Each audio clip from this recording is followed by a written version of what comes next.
મારો એક પ્રશ્ન હતો કે તળિયા નિવેદ કરવી ને તારે શ્રીફળ બગડતું હોય તો હેના લીધે એવું થાય એમ? હા. ઘોઘાને શ્રીફળ હાલતા હોય તો સમજી લો મસાણી મેરડી ઘોઘાની હોય એને ગમતું ના હોય.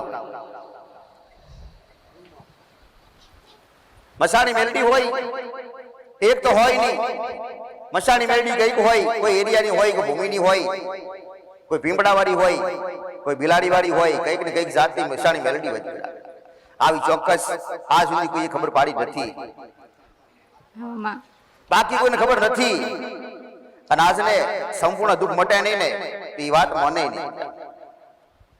પણ મસાણી મેરડી કઈ જાતની હોય તેમાંથી કઈ મસાણી મેરડી હોય એ જાતે નક્કી કરી ના કરે.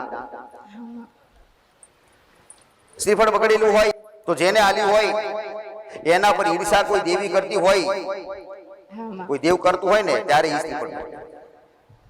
કઈક વાર મસાણી મેરડીનું શ્રીફળ બગડતું હોય તો એથી ઈ મસાણી મેરડીથી આગળ કોઈ મસાણી મેરડી હોય.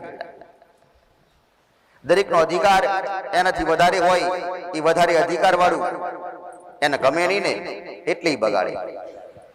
તમારી ઘરની માતાનો શ્રીફળ બગડે તો સમજી લો કાળો ધાબળો બધાને ખબર છે.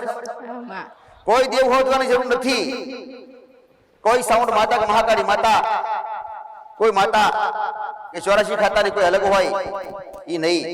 પણ કદાચ શ્રીફળ બગડે ને તો સમજી લેજો મસાણી મેરડી હાસી હાસીને હાસી.